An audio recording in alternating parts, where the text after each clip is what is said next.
Alan Partridge has been a British cultural institution for almost as long as myself and likely most people watching this video have been alive.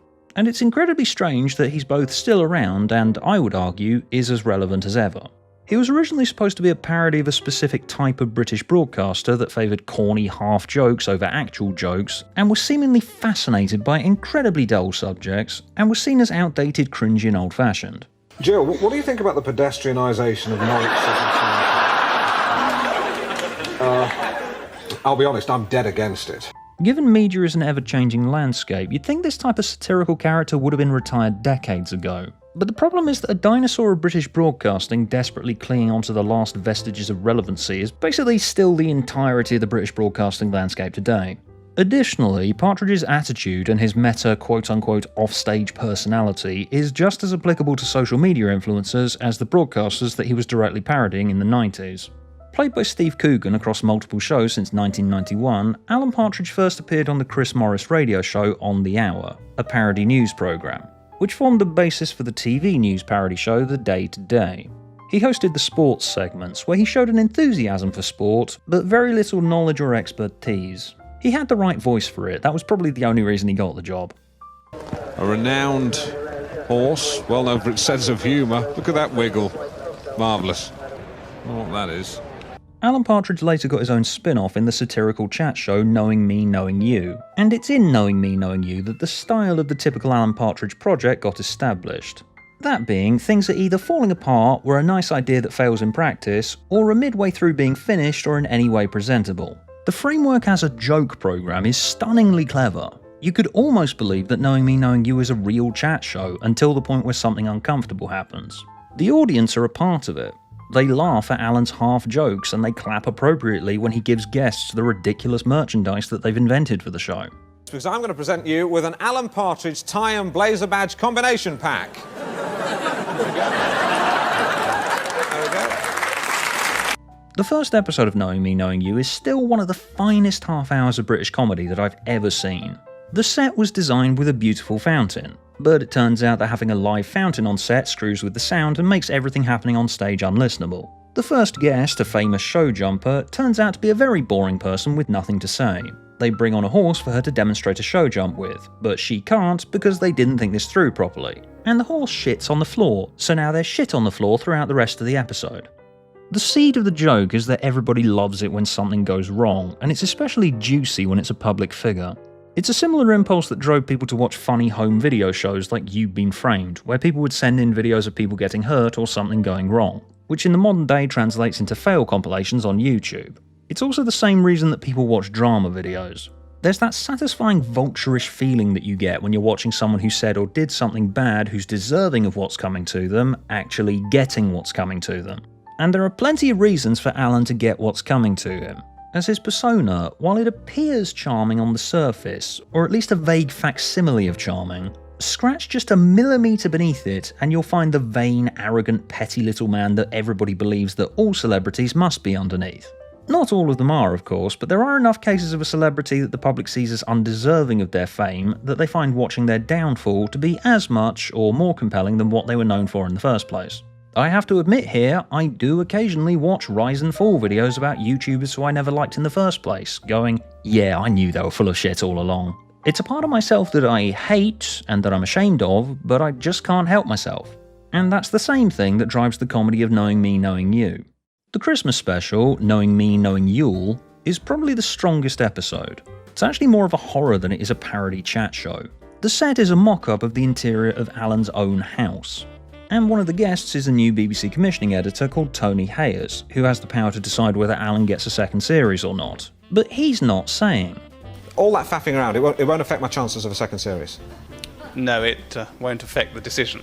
You mean the decision's been taken? Decisions are made and unmade all the time, Alan.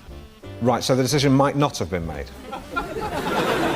Alan's career means everything to him. His desperation just reeks through his every interaction across the show, and Hayes has the power of life and death where Alan's career is concerned. This episode's basically a slasher movie. The killer is inside the house. Well, not the actual house, but a mock-up of his house. The spectre of death haunts Knowing Me, Knowing You. One of the regular segments involves Alan inviting on a member of the public who happens to share his name. Called Knowing Me Alan Partridge, Knowing You Another Alan Partridge.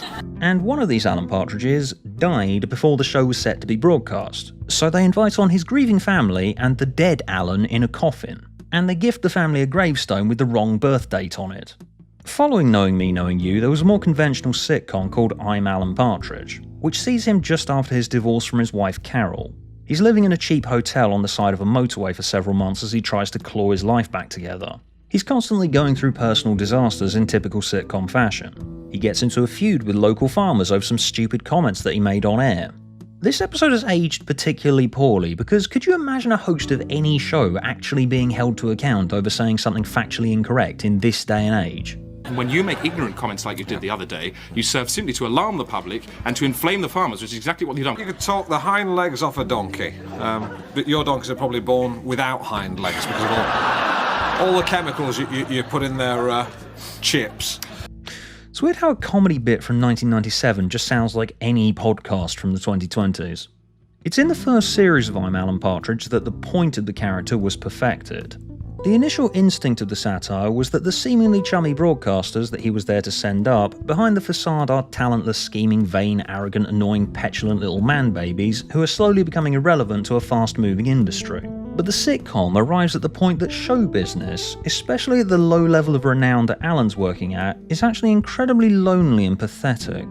And some of the ways in which they demonstrate this are obviously still applicable in the modern day. In episode 2, Alan spends the episode offering people boxes of Terry's chocolate orange that he got free from a company in exchange for promoting their products on the air. Well, Rawlinsons have said you can have another 50 of the shop soil chocolate oranges if you plug them again tomorrow. Excellent. So presumably they're not even paying Alan in actual money to advertise their products. They're paying him in damaged products. And he accepts this because being able to gift everybody in his life a damaged product is what makes him think that he's a celebrity. Look everybody, I'm important enough to get something from a company. And that is exactly the same thing that YouTubers taking on sponsorships do. I get emails on a near constant basis from companies asking for an exchange exactly like the one that Alan gets in this episode. They're usually incredibly vague about what they're offering you. Could be a lump payment, could just be a sample of their product. Swap Terry's chocolate orange for some AI app or a VPN and Alan's doing a parody of what I get offered on a regular basis. Oh shit, I'm Alan Partridge, aren't I? Not the funniest episode, but probably the most haunting is Basic Alan. There are refurbishments going on at the hotel, and Alan is the only guest. So there's no one around, and with no projects on, Alan's got nothing to do. There's something so utterly pathetic about watching Alan walking along the side of the dual carriageway to buy windscreen washer fluid from the petrol station just because he needs it anyway, and he's got nothing to do until his early morning radio show. Throughout the episode, staff refer to somewhere round the back, where it's implied people go to hook up. What's round the back? A couple of traffic cones and an old mattress. Upstairs from his room, he watches two members of staff he talks to on a regular basis when they're round the back. And I could just feel Alan's sense of isolation radiating through this image. Alan's a presenter, he's been on the BBC, lived the life that millions of people dream of, and here he is, peeking at these people round the back and just wishing that he was them. Taken not literally as hookups, but as metaphor here, these people are experiencing a form of human connection that does get offered to Alan, but it's presented in a way that's utterly terrifying and alien to him. I mean, I just don't want to kiss, I want to go the whole way. If you want me, I'll be round the back. Alan's not like everybody else. He craves the attention of an adoring public. Without it, he feels bored and aimless. And the way to alleviate that, a genuine one-on-one connection with another human being, just feels strange and wrong and impossible for him because of who he is. Not as a broadcaster, but as a human being. A human being that is in some way defective. There's something utterly soul-destroying about this episode that stuck with me since I first saw it. They even give Alan a small win at the end, where his colleague starts making fun of him for getting caught by the police when he was trying to steal a traffic cone out of boredom, just so you don't leave the episode feeling totally devastated. Come on, Alan, what's the matter with you? Cone, you take a joke? Oh, fuck off. It's 7:01. It's your show, you're responsible for the output. I am technically a guest and you failed to control me. Read the small print on your cone tract. And these small wins are a core part of how his shows function, because you can't totally hate Alan. If the whole purpose of his shows was to present you with this broadcaster who's a talentless piece of shit, you'd spend the entire experience hating it and hating Alan. Because the vulture-like impulse to watch somebody who deserves what's coming to them actually getting what's coming to them will only get you so far. Think back to the thousands of YouTubers who've experienced downfalls over the years that you've enjoyed watching. Do you remember even half of them now? Alan's pitiable nature is probably part of the reason that he's lasted so long. I actually felt really bad for him in this episode of Knowing Me, Knowing You, where all the guests are far too highbrow for him, and it kind of feels like they're ganging up on Alan on his own show for being so backwards and corny. Turns out they all went to a big party the previous night, but they purposefully didn't invite Alan because nobody likes him. I kind of feel bad for Alan when he's excluded or made to feel different. While yes, he's a horrible, horrible man, there's got to be a level on which you can feel pity for him, because he can't help being who he is. And while Alan, in typical sitcom character fashion, doesn't learn lessons, you as the audience are meant to learn from his example. Alan Partridge is a cautionary tale. You've got to be able to put yourself in Alan's shoes. This is what you could be like if you get too carried away with a joke or let your desperation for approval just seep through your every interaction with other humans. I mentioned the spectre of death haunting Knowing Me, Knowing You, but it's not just that show. Death follows Alan everywhere in all of his projects. If I could be bothered, I'd go through and tabulate all of his lines that awkwardly stumble into a reference to death in some way and give you a percentage, but I'd imagine it's quite high. It's Valentine's Day, a day upon which Mr. Al Capone ruined a romantic night out for many diners by massacring them. Night is what I call a JFK kind of a night, because just as everyone can remember what they were doing when President Kennedy was shot in the head. And what a tragedy that the one person who can't be here is Lynn's mum, Peggy, who is dead. Tony Hayers, who cancelled his show, dies in an accident at the end of the first series of I'm Alan Partridge. Oh my God. Tony Hayers is dead. And Alan goes to his funeral to suck up to the new commissioning executive who he knows likes him. The new guy prepares a really juicy contract, but he also dies halfway through signing it. Well, Chris, you must have seen a dozen contracts like that. Oh no! And this isn't just edgy humour, it's thematically appropriate, because the core point of Alan Partridge is to act as Memento mori for broadcasters. He's there to remind you that just as all things die, all careers end. Styles go out of fashion, and you won't stay on top of things forever. And you can try and tell yourself that you're not doomed all you want, but you are. Everyone is. Whatever happens, you are going to die someday. The second series of I'm Alan Partridge is almost more pathetic than the first series if that were possible. He's still not living in a house, he's living in a caravan while his house is being built, and he keeps claiming to everybody that he's bounced back, while still not being on television and only doing tiny deals for hosting direct-to-video compilations, almost the exact same position he was in Series 1. He wrote a book called Bouncing Back to try and make out like he has some kind of inspirational story, and that makes it true that he has hit rock bottom and bounced back, even though by any objective measure he hasn't. I suspect you meant it as an ironic title, didn't you? Because you haven't bounced back. Not emotionally, and I think in a sense not in a career way either. I find Series 2 quite hard to sit through, because it's like I'm watching Alan going through the stages of grief, although I do find the final image quite uplifting. He goes and watches his book being pulped by the publisher. The image of bouncing back, bubbling into a pulp is weirdly beautiful. He tried, he failed, but at least he tried.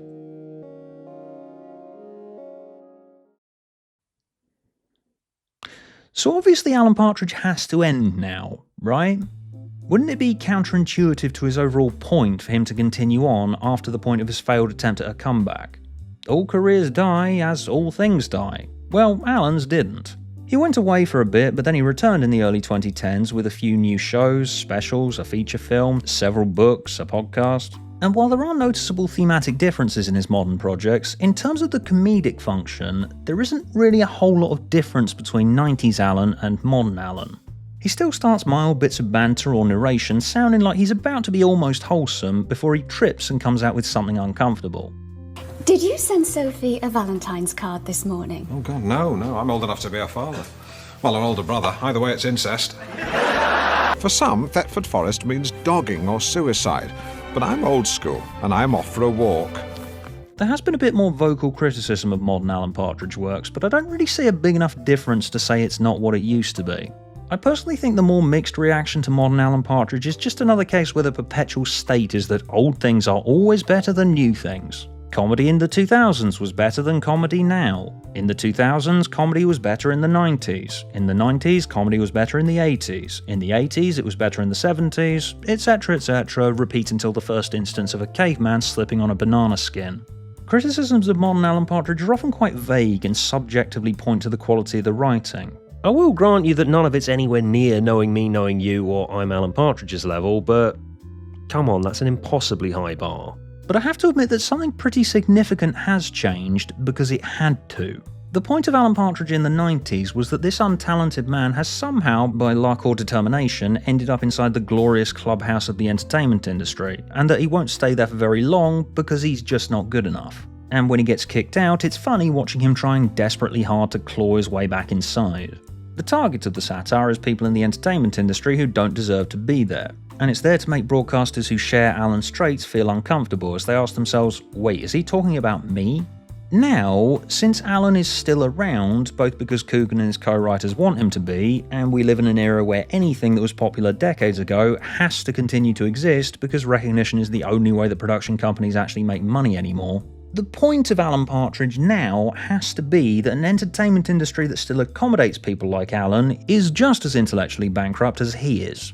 The response to his latest venture, How Are You? It's Alan (Partridge), has been quite muted with most of the publications that I've read, but I'd argue that the new show is probably the most pointed piece of media criticism of the last few decades. When I first read that it was a 6-part documentary series where Alan tackles the topic of mental health, I was a bit confused and wondering how on earth you'd tackle a topic like that with Alan Partridge of all characters. But then when I watched the show, I got it immediately. He doesn't have a clue what the hell he's talking about, and he's only showing an interest in this topic in order to get attention, just like most broadcasters and journalists who tackle mental health. That's the point. Stress is weighing you down. You're troubled by anxiety. Always in a mood. It's unbelievable. Today, bravely, I can reveal that I too have mental health problems. The worlds of politics and broadcasting, particularly in Britain, are completely incapable of discussing mental health properly because the people that populate those worlds are only interested in themselves and promoting their brand or their political view. You learn absolutely nothing from this show. Alan just says the words mental health occasionally and claims the show is about something important and hard-hitting, but then he just rambles on about himself for segment after segment. The lack of experts is definitely deliberate. There's a scene where he sits down with his former partner who he's fallen out with to try some conflict resolution techniques, and it ends with them showing that they obviously still bitterly hold on to their animosity for one another. When you describe my gripes as petty, I feel like you're being a dick, and it hurts my feelings. When you call me a dick, I want to tell you to fuck off. I was just sat there going, wait, why is there no mediator? Why is there no professional in the room? Where are the actual facts behind what he's doing? One time he does talk to someone who appears to be an expert, he interrupts the conversation almost every other sentence. Because mental health can mean different things to different people, can't it? From anxiety disorders right through to dissociative conditions such as paranoid schizophrenia. Well, that's a very good way of putting it. Thank you, I got it off the internet. This is entirely appropriate as satire because mental health is one of those subjects that politicians and broadcasters without any relevant experience or qualifications keep talking about with assumed authority. Because everyone thinks that mental health is easy and anyone can tackle it because it's abstract. It's something they can't see. And as a result, powerful people in politics and journalism keep on saying incredibly stupid things. Tony. I personally think How Are You? It's Alan Partridge is a work of genius, and it's making an incredibly important point about how broadcasters, politicians and journalists are only talking to each other or people that they've conveniently selected who happen to share their views, and not people who are either suffering with their mental health or people who actually know what they're talking about. It doesn't surprise me the journalism industry didn't get the joke though, because the joke of Alan Partridge is now on them for keeping him around. Historically, there has been a lot of affection among broadcasters for Alan Partridge, but that seems to have turned with his recent projects, and I'm sensing from the team behind it that they want to find the character's bite again. The odd thing is, though, I think, as someone who works in this industry, I think it's almost become a badge of honour to think that you were the inspiration for Partridge. I think it's kind of gone full circle. This is obviously true. The term accidental Partridge entered the public lexicon around the time of his heyday. I've struggled to find the origin of it, but it refers to a broadcaster saying something awkward or embarrassing just like Alan Partridge would. There's a YouTube channel dedicated to compiling examples of broadcasters committing accidental Partridge, but the word accidental is becoming increasingly questionable because since people have become nostalgic for Alan Partridge's early works, the association gets them attention in an increasingly desperate media climate. Because I am not convinced that Richard Madeley isn't doing it on purpose at this point. Laura can now do her cross-studio walk on the weather forecast. It's been nearly a month, so I shall practice. And you put on a lot of weight with the lack of exercise, haven't you? I know people are going to pull me up on this, but come on, there must be a scintilla of self-awareness inside of that head of his. Previously, Alan Partridge was a warning to wannabe broadcasters and an example for professional broadcasters to say to themselves, well, at least I'm not like that. But if he's still here decades later, they can't. If Alan Partridge has succeeded, it's an indication that the broadcast industry is just as doomed as Alan's career was in the 90s. The cautionary tale is not Alan anymore, it's the industry itself. The first show where they brought him back after a long hiatus was called Mid-Morning Matters. Styled as clips of the live camera feed of the studio during his show on the local radio station North Norfolk Digital. And this underscores how the means of accessing an audience has changed. Alan's career in broadcasting meant everything to him, but the tragedy of it being ripped away from him doesn't really matter anymore because TV doesn't matter anymore.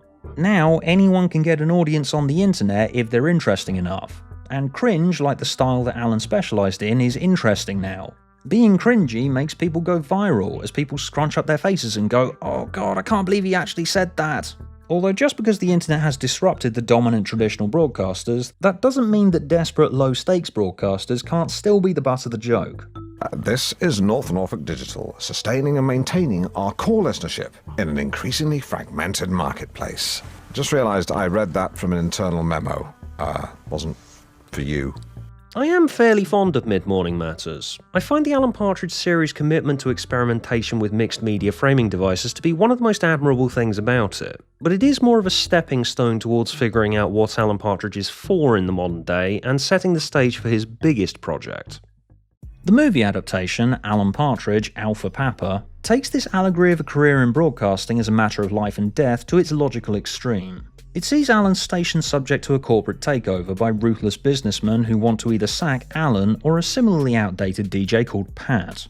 Alan convinces them to sack Pat, and Pat goes nuts and holds everyone hostage in an armed siege, and Alan is his hostage negotiator / co-host, as Pat hosts a low-key radio phone-in show with a gun to everyone's heads.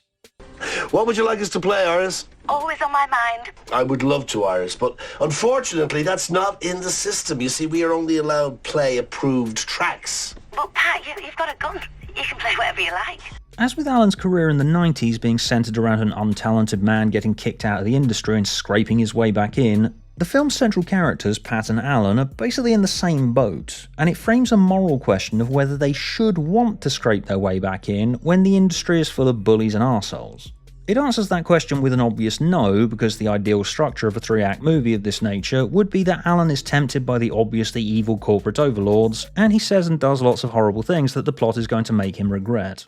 But he makes the decision to reject the corporate overlords at the end of Act 2 as he learns that Pat has lost his wife, and the only thing that was tying him to this world was his job in broadcasting. And Alan indulges Pat until Pat gets arrested and he has a happy ending and winds up back where he started. It's a bit predictable, yes, which is the film's biggest problem, but the overall lesson that the film is there to teach you is that the modern media landscape is now entirely reliant on a big remarkable incident. Because take the armed siege away and what are you left with? Shit outdated presenters on a shit station that nobody listens to about to get fired. If Alan didn't get the sack this time, it would definitely be him next time that they were looking for a layoff. In the middle of the siege, the corporate overlords offer Alan a prestigious slot in the schedules, not because he's interesting, but because of this interesting thing that's happened to him. They think that him being this hostage negotiator is going to draw people's attention. And sure, it will. For a bit. What happens when the interest dies down and he's the same boring, outdated presenter on the verge of the sack again? The corporate overlords are just as desperate for relevancy as Alan is. And this change in the target of the satire follows him into his next few projects. Alan ended up returning to the BBC, hosting a magazine chat show which acts as a modern equivalent of the shows that Knowing Me, Knowing You was there to send up in the 90s, called This Time. It's a parody of The One Show or Good Morning Britain. Two presenters sit on a sofa and introduce segments about dull, everyday topics like police dogs, celebrity impersonators, hygiene, random crap like that. I personally think This Time is probably the strongest Alan Partridge project since the 90s. The previous host was sick and Alan was hired as a temporary replacement. That host then dies and there's a tribute show, and through various mishaps, they end up broadcasting some indications that the old host's wholesome image wasn't quite as innocent as it appeared. On Tuesday night. Right, apologies if anyone saw that. The feed is unmoderated, so The crew try and desperately cut away from this embarrassing reveal, but Alan just keeps reading these messages. He gave me a pottery lesson and sat behind me wearing Speedos and saying, I'm like Patrick Swayze in Ghost. It started off as a vase, but by the time he'd finished fondling me, it was just a very wide ashtray. Oh, that's sad. And I think this segment serves to highlight the important difference between the point of modern Alan and the point of 90s Alan. He's right to do that, isn't he? It's a good thing the industry can't cover for bad behaviour anymore. In the 90s, the point was that Alan's not good enough for broadcasting, but Alan's not the problem in This Time, or at least not the only problem. Basically, everybody else on this show is just as unprofessional, petty and spiteful as Alan is. A regular reporter called Ruth has this ongoing petty game that she plays with him where she always makes a point of disagreeing with everything he says no matter what it is. And Ruth, I believe wedding bells are in the air? Yes, Mark will be making an honest woman of me. You must be happy. Bit frazzled, lots to organise. But happy. Well, ask me in a few months' time. But on balance, you must be more happy than unhappy. Well, it's all been a bit of a blur. Well, you look happy. I am happy. In one episode, a celebrity chef didn't read the safety notes and accidentally feeds Alan shellfish that he's allergic to. In episode 6, Jenny confronts Alan over something rude that he said about her and demands that he apologise. Alright, fair enough, but she confronts him about this literally just before they're about to air, and then she marches off the set, and she leaves him to host the show alone like a rabbit caught in headlights, muddling through for the rest of it. And welcome to This Time, with me, Alan Partridge, and me. It's fine, I'll do both. It's a packed show for you tonight. Sure, Alan started it, but that's really unprofessional behaviour on Jenny's part, right? Alan may be an arsehole, but he's not the only arsehole. In the 90s, he was an outdated broadcaster desperately flailing around in search of relevancy. Here, he's a presenter on a show that's desperately flailing around in search of relevancy. Alan's reappearance in public life is a symptom of a sickness in modern broadcasting, not the cause. It's a sickness that values attention more than substance. Granted, yes, as in the 90s, Alan does still fail. He gets kicked off of This Time and the How Are You series is supposedly self-funded. But the fact he's got this platform to get his vanity projects out there serves as another part of this point running throughout modern Alan Partridge about how modern media allows the least valuable voices to get the most amount of attention if they just shout the loudest. Because Alan was a miserable failure by 2002, and yet he's still here. So now that the industry has basically come to embody the spirit of 90s Alan, the industry needs to be taught the cautionary tale that 90s Alan taught wannabe broadcasters. Look at this scene from How Are You, where Alan goes to a soup kitchen and starts checking whether the homeless people who go there are actually homeless. You homeless? For some soup. You homeless? For some soup. What are you doing? Yeah, I'm just trying to weed out the blaggers. Yeah. You can just serve the soup. Yeah, I saw a guy over there in a North Face jacket. It's pretty obvious where the idea for this came from. Very recently in Britain, we had a Home Secretary who seemed to genuinely believe that homelessness is a lifestyle choice. But the point is, people are rewarded with public oxygen for doing and saying ridiculous shit like this. I'm sensing a lot more disdain for what you could broadly call public life from the creators behind Alan Partridge these days. Modern Alan Partridge is there to say if people who think that homelessness is a choice, if people who think it's a good idea to deny that Britain has a serious society-wide problem with mental health are being listened to and celebrated, If obviously incompetent and easily corrupted broadcasters like Alan are being celebrated, if things like this are what the media's function is in its current state, then it deserves to fail, exactly like Alan's career did in the early 2000s.